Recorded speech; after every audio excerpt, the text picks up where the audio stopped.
And yeah, a state machine is an AI that consists of certain states.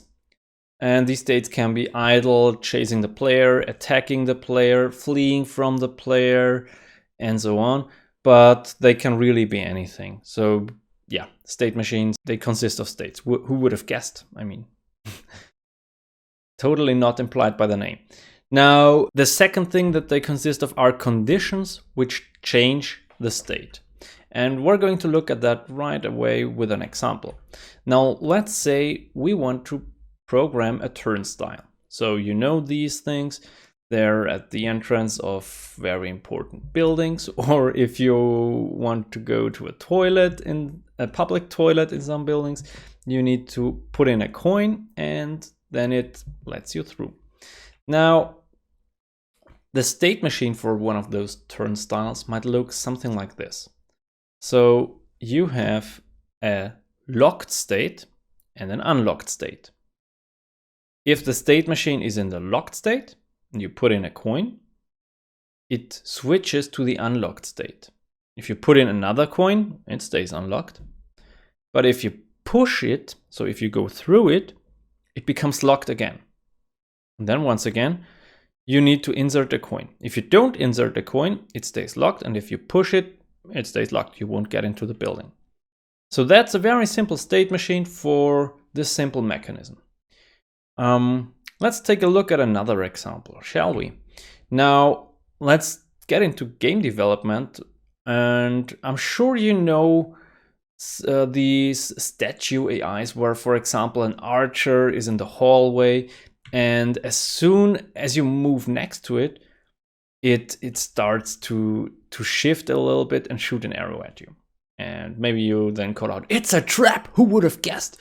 The statue shoots an arrow, but I thought it was a statue and it was only stone. But no, it came to life and shot at me. Who would have guessed?" I mean, yeah, it's not the most groundbreaking and new mechanic, and many games use it, but it's fun nonetheless. Now, usually they're indicated before they shoot, so the player can react to it, and it slightly shifts, for example, so the player can just react to it. Now, the state machine might look something like this. We have an idle state, where it's just a statue, nothing happens. Next, we have a tell state, where it tells the player that something's going to happen and he can dodge. So, I don't know, there's some particle effect, it starts to rattle, something like this.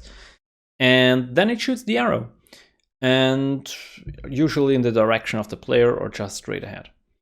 So these are the three states we might have. Now, let's look at the conditions that we have. So the states are set, and if the player is in range, it switches from the idle state to the tell state.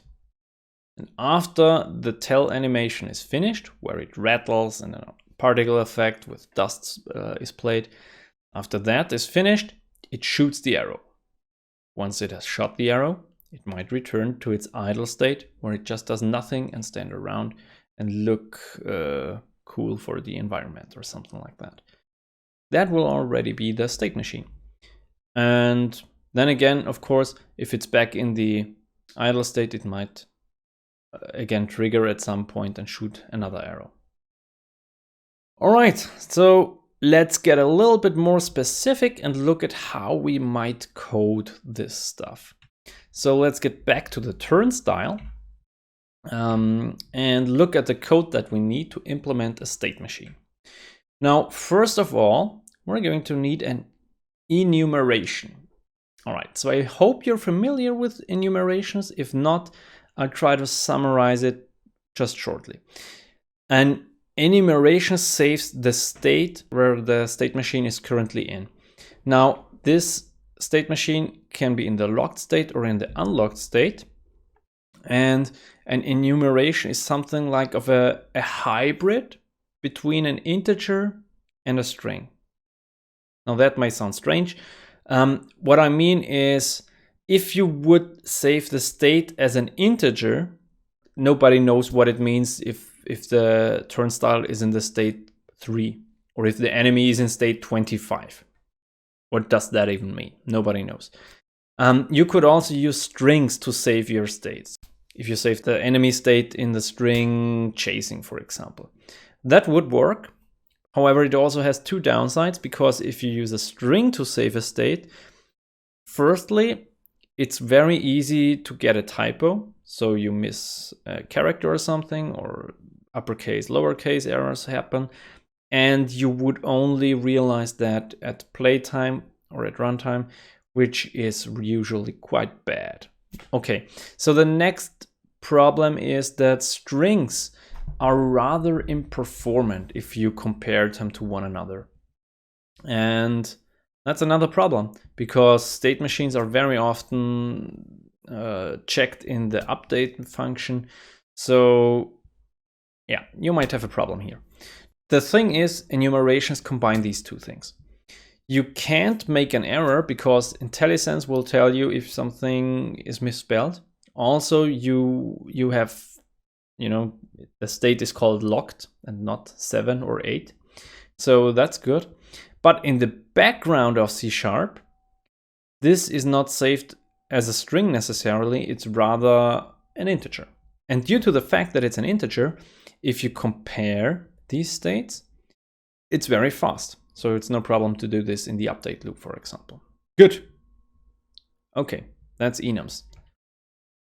So up here, we just declare the enum. We say there's an enum that works like this, that has these states. And then we say our turnstile has a variable with this enum. And we call it current state or cur state. I use those underscores to say it's an instance variable. Next, we start the game by setting the turnstile to the state locked. And if we insert a coin, we set the state to unlocked. So we have just implemented this transition. If we insert a coin, this is this function call, we set it to unlocked. If we insert another coin, it would stay unlocked. Now, next, if you push on the turnstile, the state is set to unlocked. So if it is in unlocked state, it gets back to the locked state. So this is this transition here. And also it prints out you entered the building. And if it's locked and you push it again, nothing happens and we stay in this state. So it would be a good practice to tell the player, dude, you need to insert a coin to go on. So that's something you might want to do. So yeah, that's it. Okay, that's all that is a state machine. That's the real basics of a state machine. And yeah, let's look at a very practical example. I tried to do a state machine for an enemy from World of Warcraft, for example. And the World of Warcraft AI works like this. Enemies idle and patrol around a little bit. Once the player comes into range, they chase the player. If he gets too far away, they stop chasing the player. If they come into melee range, they attack him. Now, let's look at this basic melee AI. Now we have these states: idle, chase, attack, and return to start. And as I just said, if the player is in range, he chases it. If he already chases the player and he gets out of range, he returns. Once he's at the start position, he gets back to the idle state. If he chases and is in melee range, he gets to attacking state. And out of melee range, he goes back to chasing the player. Now, that's pretty easy. So that's not a horrible hard to do state machine. But let's look a little bit more into some in-depth details of this implementation. What happens when multiple players attack the monster and one of the player dies? Or specifically, the player that was attacked by the monster dies. All right, let's look how we need to adapt this AI. So we need a state where we update the target list, for example, and if the enemy has no target, it might need to enter this state. So yeah, it immediately starts to get a little bit more complicated, but all right. It still works, right? Now, let's look at another thing. So we did this. What happens when the enemy can also cast fireballs, which have a cooldown? Now, Okay, we're accepting that challenge and we're adapting it. So we use another state, use fireball, and once the cooldown is ready and it's melee range, or even it is chasing the player, it checks if it's in range and the cooldown is ready, and whenever the cooldown is ready, it casts the fireball. Once the fireball was cast, it needs to go back into the state where it came from. And also if the fireball kills the player, it needs to update its target list, of course. Okay, so, well, that's also done. However, it's already a little bit complicated. Now, what happens when we need to create a boss fight with 5 different phases with different abilities? Well, that's going to be a little harder. So it might look something like this, but probably way more complicated. And you can already see we're at the edge of where state machines are feasible. So this thing cannot be contained. So I'm not even sure if it's still a state machine or an abstract painting. Now, of course, I've exaggerated quite a bit because you usually wouldn't create a single state for every ability that the enemy has. But the message stands, you know? If you've got a complicated AI, state machines tend to come to their limits rather fast. Not because the AI, the computer power can't handle it, but it just becomes unmaintainable. It becomes a mess of which state leads to which other state and where did it come from and so on. It gets really complicated. So that's one of the problems that we have with state machines. And the solution to that is usually a behavior tree or a utility AI, which we might talk about in another video. So first, we're going to create state machines. Some people might say, now why do we state machines if behavior trees are just right off better? Well, state machines are super simple and they can be implemented within minutes. And you don't need even a plugin or something. To implement behavior trees, you have to set up quite a bit. Actually, I highly suggest using a framework for that because it's much work to do to have a behavior tree working and running and to debug it and all that stuff. It's really hard. So usually people use a framework for that. Now, I personally like Behavior Designer, and we're going to use Behavior Designer, which is the pretty much standard framework for Unity. However, that's not free. So it costs about $70 depending on, I mean, as of today, it's about $70 somewhere there.